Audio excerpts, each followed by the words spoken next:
teléfono 22-341-5942. Te invitamos a participar de la Semana Campesina de la Universidad de Chile, Sin Campo No Hay Ciudad, entre el sábado 18 y viernes 24 de octubre. Ante la crisis climática, las migraciones rurales y el abandono del campo, conoceremos en la voz de sus protagonistas las trayectorias de quienes trabajan y viven de la agricultura y su entorno. Conversatorios, talleres, exposiciones fotográficas y mucho más serán parte de esta iniciativa universitaria. Te invitamos a revisar la programación, los distintos lugares de la región metropolitana e inscribirse en las actividades de la Semana Campesina 2025. Más información en www.catedracampesinayalimentacion.uchile.cl.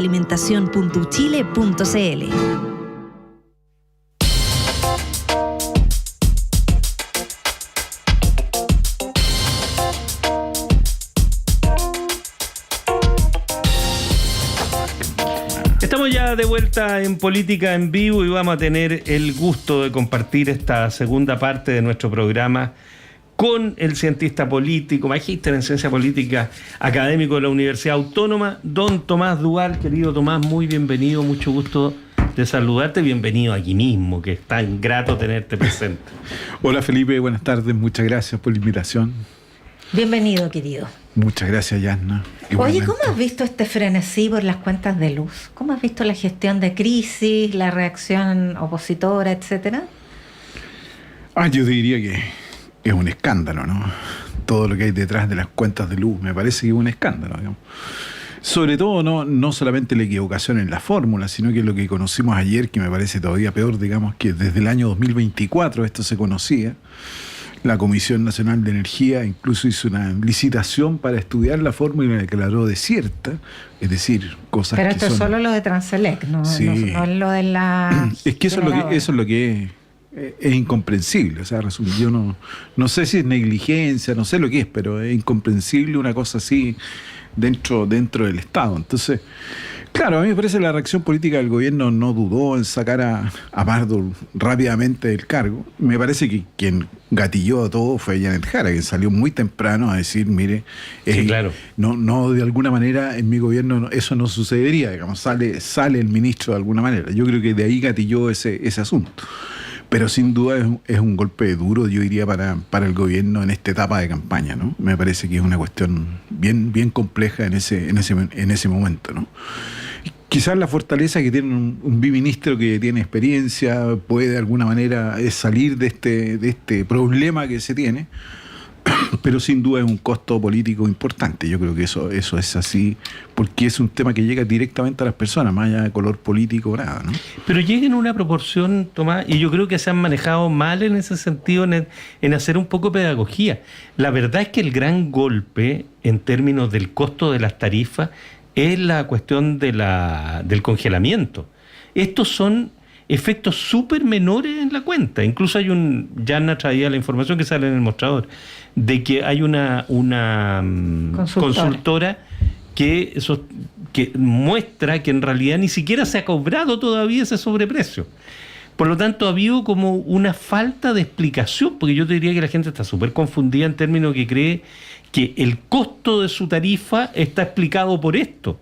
Y no se explica por esto, ni le van a devolver ni remotamente algo parecido a lo que subió la tarifa. Le van a devolver 300 pesos, 400 pesos. Entonces, claro, ahí faltó también una capacidad de decir, a ver, esto no pudo haber pasado y es un poco impresentable, como lo dices tú, que nadie se diera cuenta, pero no tiene el efecto de que poco menos que se desmorona la familia chilena por estas circunstancias.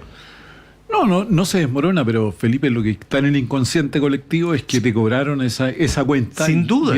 Y eso ya es casi difícil de sacárselo, ¿no? Sí. Y tal como pasó, por ejemplo, con las ISAPRE, que tuvieron que devolver, al final lo que devolvieron fue unas cuotas de 1.000 pesos o menos, y algunos más durante varios años, digamos. Y entonces, eso sí que era harta plata de sobrecobro. Eso sí que era bastante dinero anterior. Entonces está esa idea, y yo creo que esa idea ya se colocó, digamos, sí. que las cuentas de luz sufrieron aquello, y ya las explicaciones empiezan a complicarse. Yo creo que aquí lo más visible, o la manera de salir, me parece que de alguna manera ya la ha insinuado el ministro, decir, miren, en enero esto tendría algo de impacto en su cuenta, algo bajaría en su cuenta de luz, pero es si una te salida. baja $200 te vaya a enojar No, más de vuelta. por supuesto, si eso ya va a estar internalizado, ¿no? Pero estamos a 25 días de la elección, ¿no? 24 días de la primera vuelta, entonces eso tiene un efecto muy Sí, claro. fuerte. Sí, ese es el tema, digamos, ¿no? Está bien, en enero podrá reenojarse de nuevo a lo mejor la gente. Claro, ¿sí? ahí ya tenéis resuelto, ya están elegidos los diputados. Pero ahí ya está resuelto el problema. Ahora, yo no sé si efectivamente la acusación contra Pardo va a tener piso político en este tiempo, ¿no? Es una cuestión de... Hasta Carmona dijo que estaba dispuesto, Sí, el pues, presidente del el Partido PCL abrió la Comunista puerta. dijo que está dispuesto a discutirla en su mérito, por lo tanto, me parece que nadie se ha cerrado. Ahora, en este tiempo, ¿cuánto es lo que queda realmente para hacer la acusación inconstitucional? Me parece que es el tiempo es difícil que se dé, pero está ahí el tema y me parece que podrían presentarla a la oposición, vamos a ver si lo hace o no, digamos. Pero me parece que ahí también tienen un hecho político para seguir remarcando Sí, claro. este costo, ¿no? Aunque después se Aunque desistan. después se desistan de la Claro. acusación, después del Pero de aquí resultado. al 16 de noviembre la tienen. Exactamente, es colocar de nuevo el tema arriba. Tomás, otro debate que se encendió ayer producto de la reiteración por parte del presidente Boric de criticar a la oposición y en particular a Kassa, aunque ayer fue más general, ¿ah? Por la pretensión, no da lo mismo, dijo el presidente, votar por una opción de gobierno que iba a conculcar derechos sociales. Entonces, los dos voceros de la campaña de Janet Jara dijeron que esto generaba ruido, dijo Lagos Ver, pero Alejandro Sepúlveda dijo que era un abrazo del oso, dijo que fue un poquito más subido de tono. ¿Tú crees que es así, que lo del presidente, porque uno dificulta que sea una improvisación a esta altura? Esto partió con el mensaje al país por la ley de presupuesto 2026. Yo creo que el efecto político me parece que no está, esto no es que sea, como dices tú, una improvisación, pero el efecto político que provoca este emplazamiento del presidente sin duda invisibiliza un poco la candidatura de Janet Jara, y en segundo lugar la complica porque Janet Jara intentaba buscar, más allá de ser una candidata de continuidad al gobierno, buscar un espacio distinto, ¿no? Y ese espacio distinto, proponer cambios, avanzar, un poco distanciarse del gobierno, creo que esto lo que hace es retrotraerla y colocarla en ese escenario. Claro. Entonces, para los que están en medio de la campaña, sin duda es un golpe muy duro el que da, ¿no? Y por eso la dureza, a mí me llama la atención la dureza de los dos voceros, digamos, ya el tono es mayor al que está, ¿no? Ahora, la pregunta de fondo es ¿qué está haciendo el presidente? Esto es una tesis, ¿no? Mi tesis es que de alguna manera la izquierda puede estar sintiendo que esta es una derrota electoral y que de alguna manera el gobierno podría pagar altos costos por esa derrota. Me parece que de cierta manera intenta tratar de evitar aquello, digamos. Esto a través de la tesis de la normalidad, de que está presente, es decir, que los costos de esto no los asuma directamente el gobierno y específicamente va a ser el Frente Amplio, ¿no? Ahí Pero donde como, está. o sea, haciéndose, como diciendo, yo ayudé y no... Yo estoy jugando en este sentido, digamos, ¿no? Me parece que tiene No miré algo pa'l de techo. eso, ¿no? Y también creo yo que hay una disputa también por los liderazgos post elecciones, ¿no? Donde el presidente tiene un camino que no le es fácil. Muchos han dicho, mire, el presidente tiene ya asegurado su próxima postulación. Me parece que no es tan fácil, porque va a depender mucho de qué es lo que suceda realmente en esta elección y cuáles van a ser esos propios liderazgos que después empiezan a competir en este escenario. Entonces, Claro, pero los últimos 4 gobiernos no han entregado la banda presidencial a su coalición. Entonces, No, eso no. ya es como está internalizado ese costo, ¿o no? pero si es muy grande la derrota, Claro. Y la parlamentaria. va a tener un efecto. A eso me refiero. O sea, la posibilidad de que Kast sea presidente hoy día, la probabilidad, según las encuestas, es casi importante esa probabilidad, ¿no? Pero estamos detrás viendo cómo es la parlamentaria. Si hay una derrota en la parlamentaria, porque uno podría decir, mire, la Cámara va a quedar como está, más o menos entre todos así, pero si hay una derrota que implique una mayoría ya más cierta de hoy día la oposición, que no es la derecha, por favor, esto es sumado a todos los que están, digamos, ¿no? De un lado a otro. voy a decir desde demócratas hasta nacionales libertarios, digamos, ¿no? Es así de amplia esa coalición, tampoco es una unidad muy, muy específica. Pero si eso se produce, bueno, eso tiene costo relevante. Y en el Senado me parece que la izquierda la tiene muy difícil, ¿no? Hoy día está 14-13 abajo, y me parece que es difícil que pueda revertir ese escenario. Y lo más probable es que amplíe un poquitito su distancia en el Senado. Entonces, esa es una derrota política que tiene otra manera de consecuencias. O sea, no, hasta el momento, en la hipótesis que estoy yo, sería... Es muy difícil de explicar, pero sería una novedad que alguien gobernara con mayoría en las cámaras, ¿no? Eso sería una cuestión, o con la probabilidad de tener esa mayoría. Bueno, Bachelet la tenía. Bachelet 2. Bachelet 2, sí. Pero esto sería... no le sirvió mucho. Vamos a ver, por eso te digo, pero sería una gran novedad de obtener una gran mayoría política, ¿no? Y eso es algo que no... Poco lo hemos visto, salvo Bachelet, pero tampoco le duró mucho. Bueno, a lo mejor puede suceder algo similar, ¿no? O no lo pudo administrar como quisiera porque tenía una oposición interna bastante dura, digamos. Claro, y tuvo complicaciones ella misma en su gobierno, entonces también le costó aquello, ¿no? Entonces esas complicaciones le costó salir.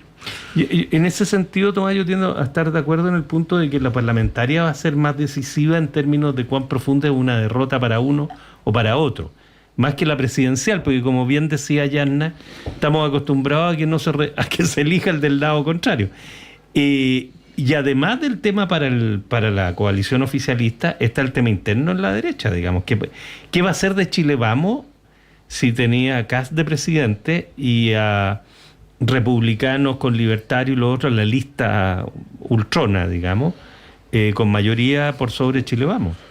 Yo ahí tengo una apreciación mirando un poquitito más allá de la elección, lo que puede ocurrir. Yo creo que esto es un rebaraje completo en lo que conocimos de la derecha actual, ¿no? En el sistema de partidos de la derecha actual. Yo estoy viendo que aquí, claro, va a estar un partido, yo le llamo conservador posicionado, que es republicano, en esa lógica ahí. Va a tener a libertarios más allá, con otra posición distinta. Libertarios encabezados con Johannes Kaiser, ¿no? Muy personalista, me dirán, pero está bien, ahí tienen un partido y probablemente pueda sacar diputados y quizás algún senador, digamos, ¿no? Y eso lo hace una fuerza política interna. Y en Chile Vamos, bueno, yo creo que también va a crujir ahí el escenario, ¿no? Si eso es así, la UDI va a tener una dificultad, porque me parece que la UDI básicamente es la pelea por Jaime Guzmán, aunque sea un entre comillas. No es menor, ¿eh? No es menor, pero me parece que eso va a producir un efecto ahí en la UDI, ¿no? Entonces Chile Vamos va a quedar con una expresión bien, bien compleja, porque claro, Renovación Nacional, vamos a ver cuánto es lo que elige en este escenario, y Evópolis, bueno, está luchando por una subsistencia, por eso está haciendo, ¿no? Y después tenemos, claro, demócratas amarillos y no sabemos si el partido... Que también tenderían a desaparecer de la impresión. Podrían, ¿no? Y no sabemos si el partido de la gente va a repetir o va a ser un actor también en esto. Entonces, ahí tenemos un nuevo orden, por decirlo así, de la derecha, ¿no? En el sentido amplio del término, de la extrema a la centro-derecha, ¿no?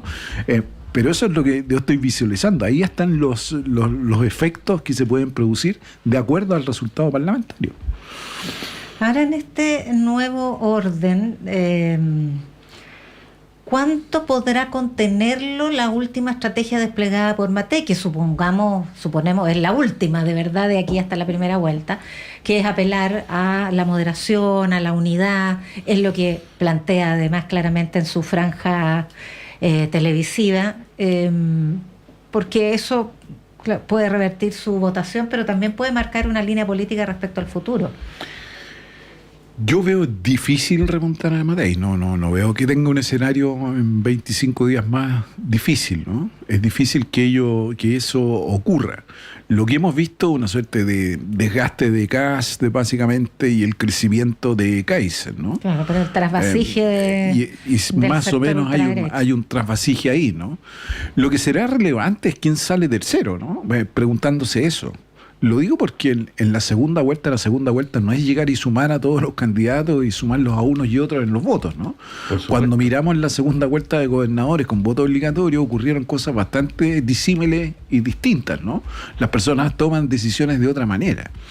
Pero sí el que aparece tercero es relevante porque sobre él va a ir la candidatura, por decirlo en dos palabras, ¿no? Kass instalado en segunda vuelta es distinto que Kaiser sea tercero o que Matei sea tercera, porque con Matei tercero obliga a una apertura distinta a la candidatura de Kass respecto de la segunda vuelta que respecto a Kaiser. Entonces no es menor. Hay la radicalización de la campaña. No es menor quien resulte en esa posición, ¿no? Ahora, el crecimiento de Kaiser para alcanzar a Matei sería un debilitamiento de Kass, ¿no? Pero eso ayuda a Jara. El escenario de la polarización en la derecha le da más espacio. Lo que pasa es que Jara hasta el momento aparece poco competitiva en la segunda vuelta. Yo sé que es un escenario de ficción. De alguna manera la encuesta es más bien el escenario de la primera vuelta, lo que me están mostrando. Lo segundo, un contrafactual, digamos así, de alguna manera. Pero lo que nos están diciendo es que es poco competitiva en segunda vuelta. No se ve la competencia de Jara, salvo con Kaiser u otros, ¿no? Pero con Matei y con Kass, Jara no se ve competitiva. Y con los problemas que comentábamos al principio, yo creo que lo hace mucho más difícil todavía a esa candidatura despegarse, ¿no? Y ahí va a tener vuelvo al tema anterior, ¿no? El resultado de las izquierdas a nivel parlamentario es vital. Es vital. Es vital. Va a ser vital en aquello. Ahora, sigue sin verse una campaña de Jara de alto voltaje, digamos. Es una campaña más bien apagada, a mi juicio, ¿eh? Y esto es súper opinable, obviamente. Pero no es una campaña que tú ves que tiene, entre los problemas con su propio partido, entre los problemas hoy día de las vocerías que te cambian, entre todo lo que molestaron por el programa, presentó el programa, nunca más hablaron del programa. O sea, solo se hablaba del programa para hacerle daño a la candidatura, etcétera. No se ve al menos yo lo veo así, no se ve una campaña insisto, de alto voltaje, a propósito de electricidad, ¿no? De alto voltaje, que encienda, que es más bien una campaña más como de tono más medio, digo. Es la impresión que a mí me da. Apagadita. Sí, en el territorio se ve poco, digamos, ¿no? Sí, los candidatos a diputados, senadores tampoco salen mucho con la foto de Jara u otras cosas. Están planteando su idea y muchos podrán buscar ahí cuál es su escenario. En la derecha es distinto, no sé, porque no. En republicanos sí. No, en republicanos sí, pero con Matei. Con Matei yo diría que también se produce un poco ese mismo efecto. Muchos están buscando más Piñera que Matei, para decirlo de cierta manera.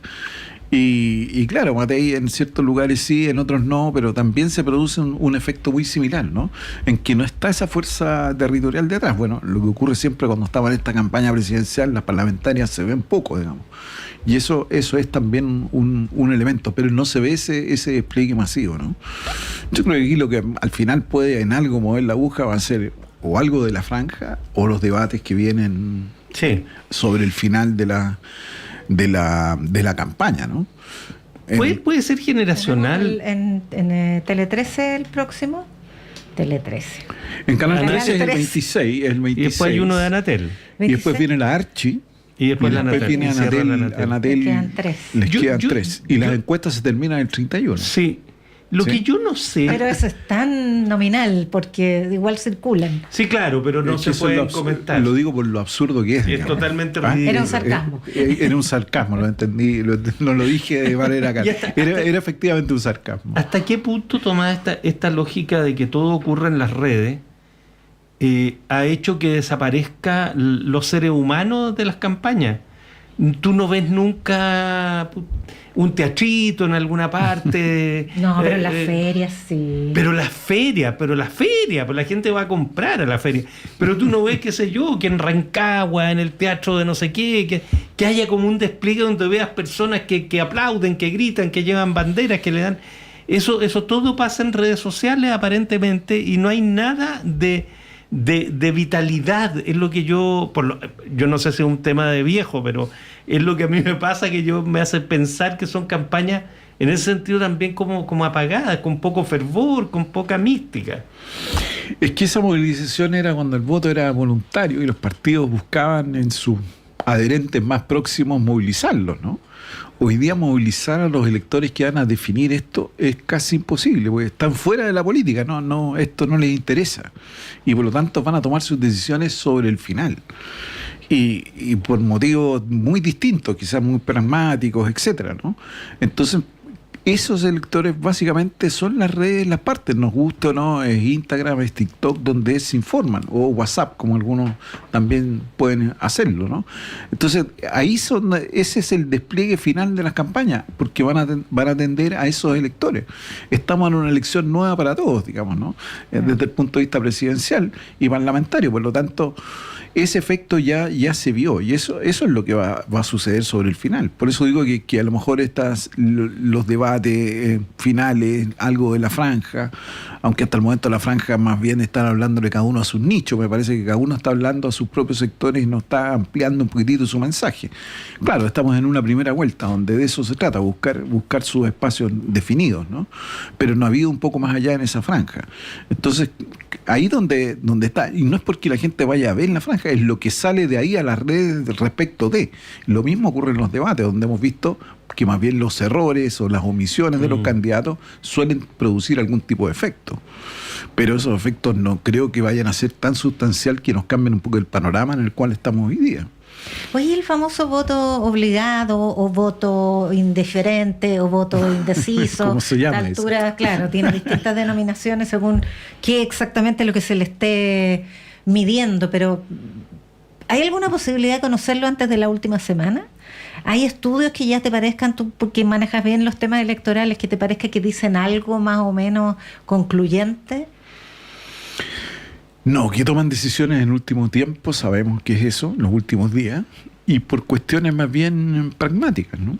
Entonces, no están alejados de lo que estamos discutiendo aquí en la política, no les interesa, no es su preocupación, pero sí los últimos días va a ser importante porque ellos van a ir a la urna, digamos. Y hay casos en que quizás en el mismo día o el día anterior se define por quién van a votar. Y eso es relevante para el resultado final. Y probablemente eso es lo que algunas encuestas tienden a darlo. Para el ciudadano divide votante obligado y votante permanente, digamos, aquellos que no han votado siempre, toda la vida, ¿no? Y básicamente ahí quien se está llevando ese votante obligado es José Antonio Kast, básicamente, es donde ha entrado directamente. Y Kaiser ha entrado porque tiene un mensaje directo, es la novedad de esta elección. Respecto de París, y yo a París también hay que mirarlo con lupa porque de repente sus campañas son a través de redes, sí, de otros espacios, y probablemente tenga algún también efecto que todavía no vemos. Pero es difícil aquello. Va quedando cada vez menos para que sepamos en qué termina todo esto. Tomás Duval, cientista político, académico de la Universidad Autónoma, como siempre, Tomás, un gran gusto compartir el programa contigo. Muchas gracias por tu compañía. Gracias por la invitación. Gracias, Tomás. Ya pues nos vamos, Tania González. Sí, vamos a ir. Tania González y Fernando Sepúlveda han estado en la producción periodística. Patricio Núñez y Ariel Acevedo en la puesta al aire. Oiga, sí, pues a la sala máster, decía Yanna, porque en la sala máster se presenta el conjunto musical Los Insobornables, con la participación especial del